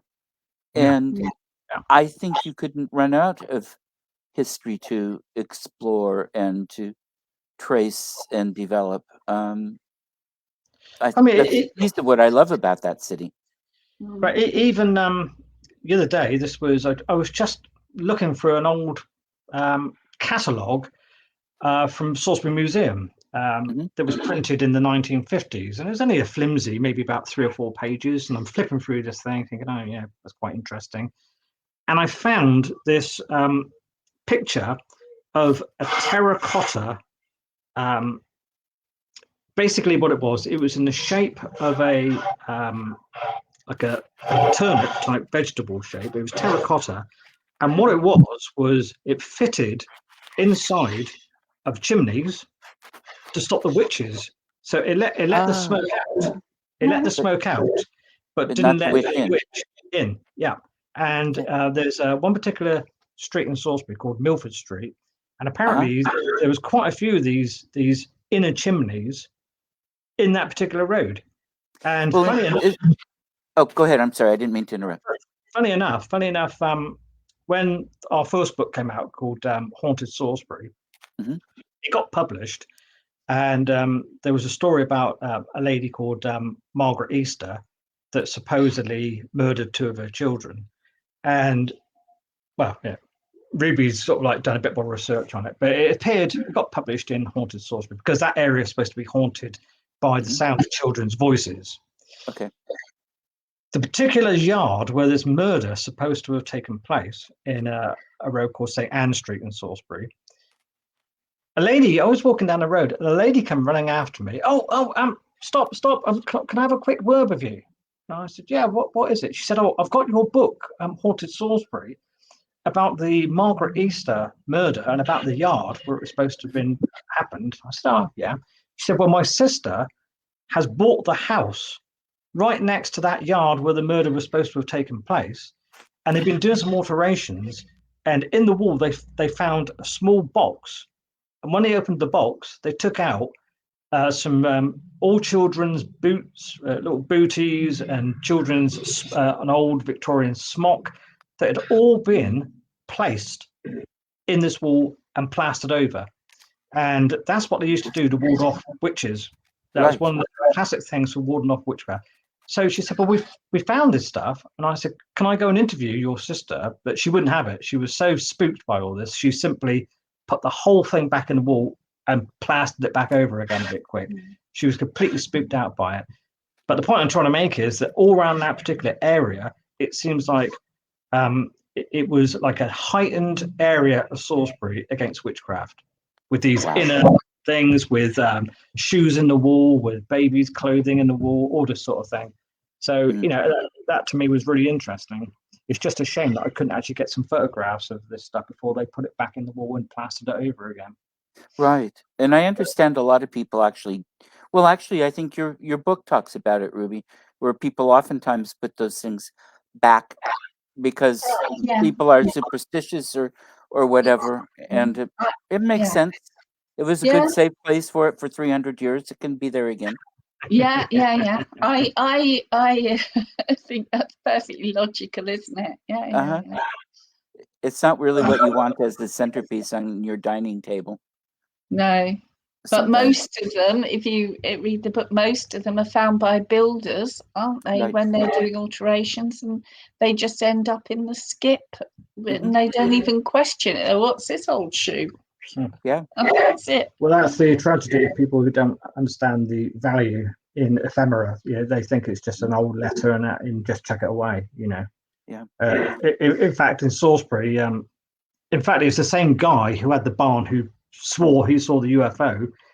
He did house clearances in Salisbury, and the first thing he always went for when he cleared a house was the dustbin liners, because relatives come in and letters, postcards, photographs all go into the trash, done up, and put out to be thrown away. And what he said, I don't take any notice of the china or the furniture. The first thing I go for, he said, because ephemera now is expensive, is reaching big bucks. So and I've actually bought loads of stuff off him from old Salisbury. He sold me 2 wonderful big pictures of the Victorian Salisbury Police Force. Oh.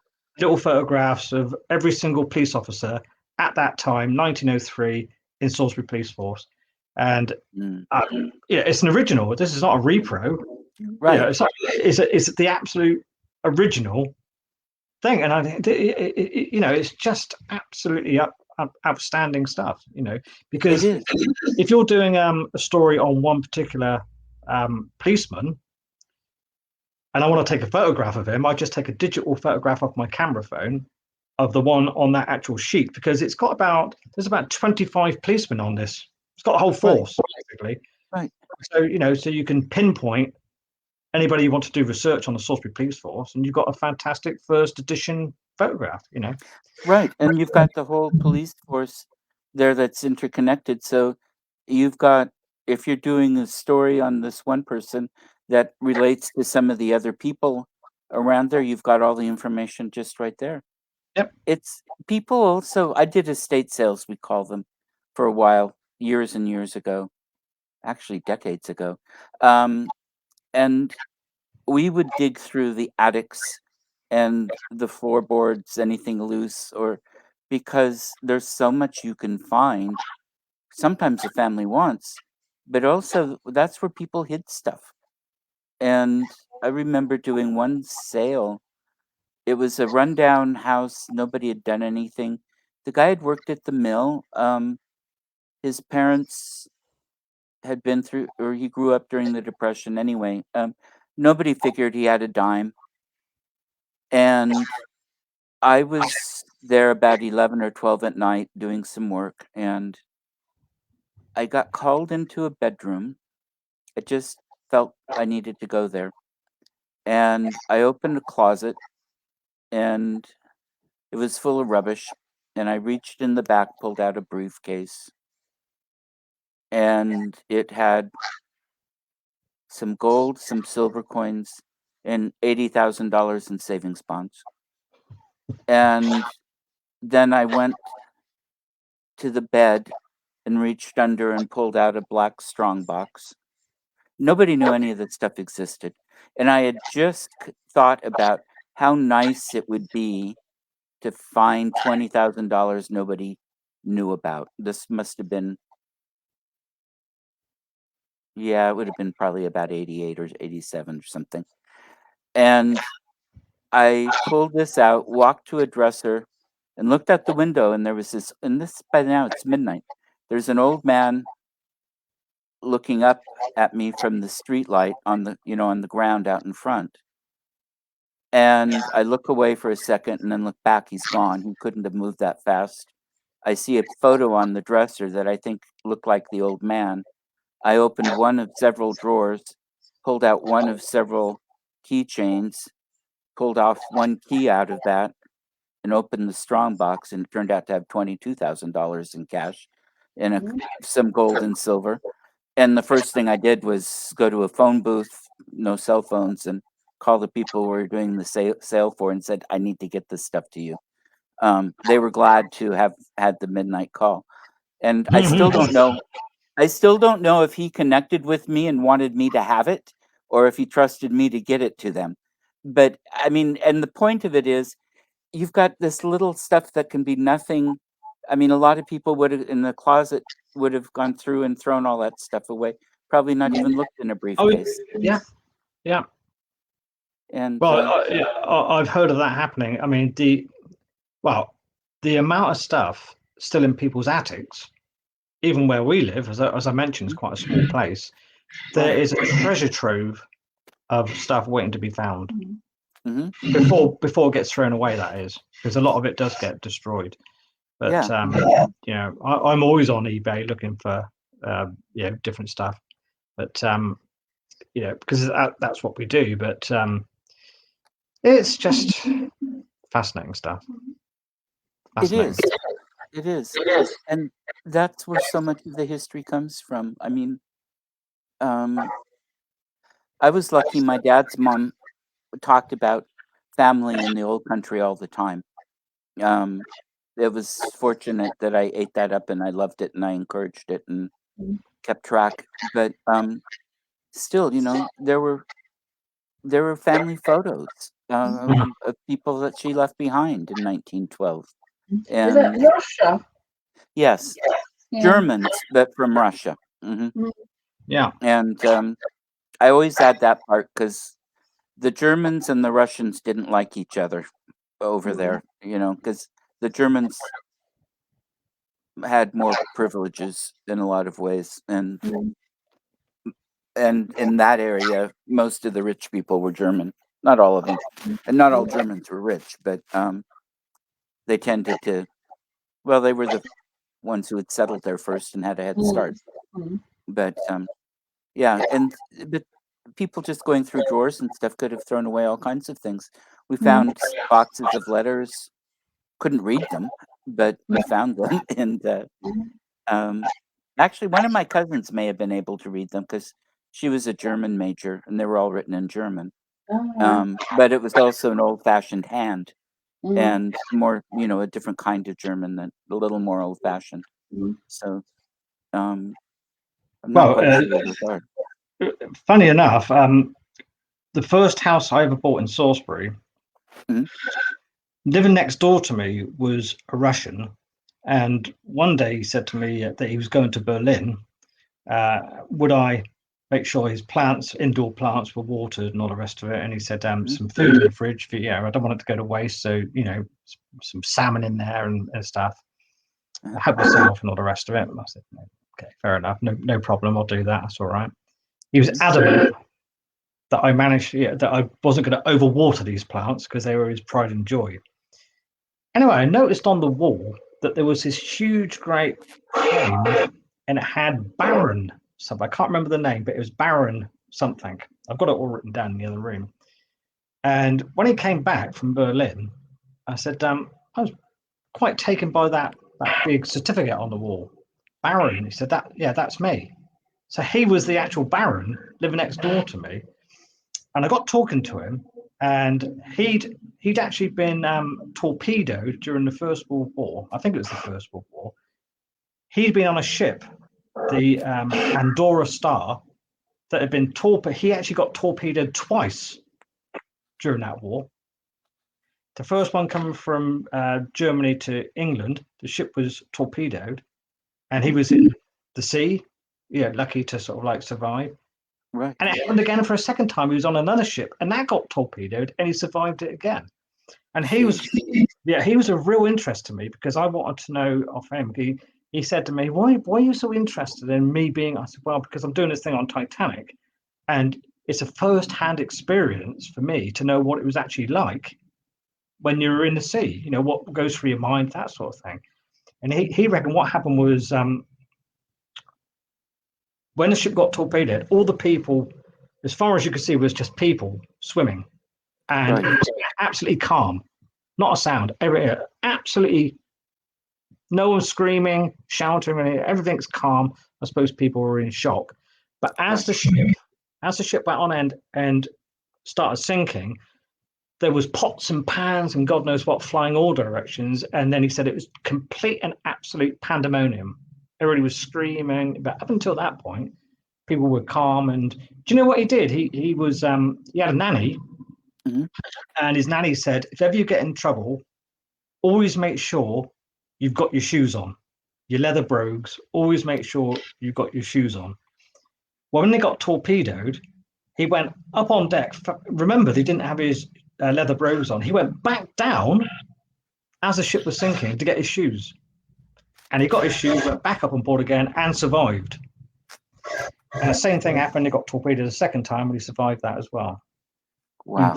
Incredible bloke. It is. Yeah. That's a fascinating. Yeah. Are you still in touch with him? Unfortunately, he died. I mean, when he was living next door to me, he was Yeah, if his experiences were in the First World War, he would be. Yes. Look at the ship, Yes. the Andorra Star, and you'll see the whole thing there. Yeah. Yeah. But he was a Russian that wasn't allowed to go back into Russia because he would be arrested, because he is something to do with the Rachmaninoffs. It was outside the White Russians, and right. So his name on his passport straight away would have got him arrested. Right. So he never went back to Russia. Well, he couldn't go back to Russia, basically. Yeah. Well, my grandparents were going to wait till the Tsar had everything back under control and then go back. It didn't work so well. No. Yeah. But the revolution and what happens and the violence and inhumanity to man is a whole nother show and another story. Certainly definitely part of history, but it's interesting how close to it has been for, I mean, all of us have, if it's not fairly close family, it's somebody we meet or somebody we've known that have gone through some pretty horrific times. Because the escape they must have had would not have been easy either, probably. So, yeah. Absolutely. But he was an absolutely fascinating guy. I mean, because nothing would really faze him. Even in his 80s, he was just he was always upbeat, completely upbeat. And even in his 80s, I had this old I don't know how this happened, but I had this really old radio. These radiograms, but portable, from about the 1960s. And if I had a bath, because it worked off batteries, if I had a bath, I'd take it in and listen to the radio on the bath. But I could actually pick up, I don't know how this worked, I could actually pick up his mobile phone. Sometimes it would come through on the radio. Yeah, the radio had a whacking great big aerial, but and it was in the days of the phones when the phones were quite big, and the phones used to have a pull-out aerial as well. Do you remember that? Yeah. Well, I could pick up some of his messages, and do you know, he was at 80. He was still chatting women up on his thing.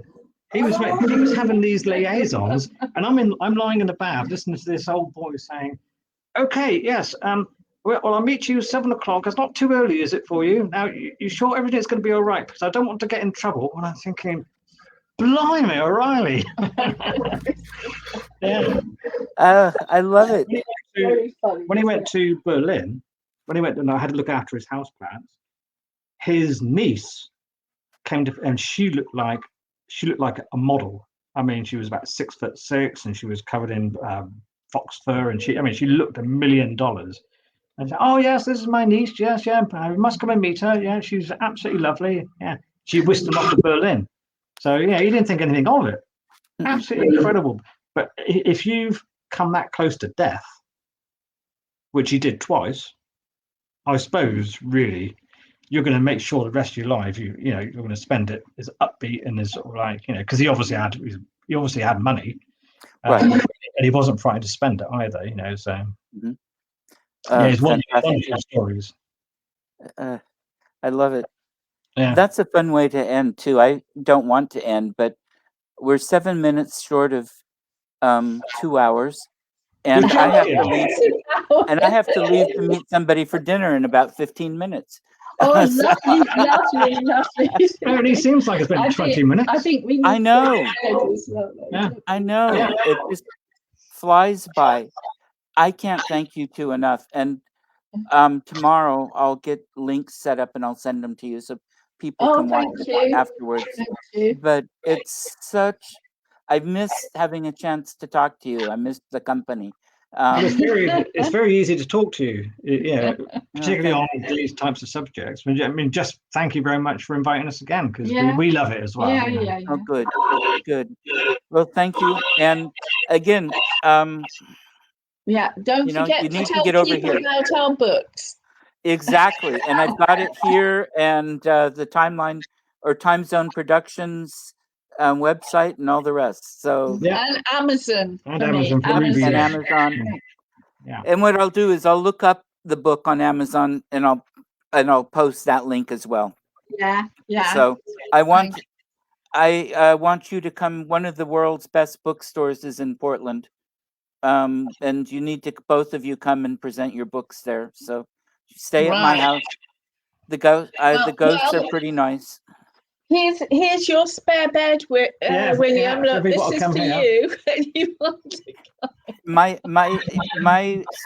guest room isn't quite as elaborate or nice, but and my room is a storeroom as much as anything right now. So I don't let anyone in there. There's hardly room for me, but well, this is the so- only bed we've got, so it's going to have to be all three of us in this one. So no, he's joking. Yes, we have I know. got a spare one in the other Yeah, we've got a room. spare one. Yeah. But we sleep when we have guests. We give the guests this one, and we sleep in the other room. Yeah. Yeah. Well, like I say, I'm good on an air mattress or something, but it's been fantastic, and we need to not wait so long. Yeah, that's I Okay agree. by us? I agree. Okay by us? Good. And tell Matt hello for me. Will do. Yeah. Sorry he couldn't be here tonight, but you know, Yeah. I'm He's sure a he's busy saving person. up. He's saving up stories to tell you. So Yeah, I hope so. Great. Yeah. Well, you two have a wonderful night. Okay then. Bye bye. Thank you. Bye. Bye-bye. thank you very much. Bye. See you later. Bye. Yes.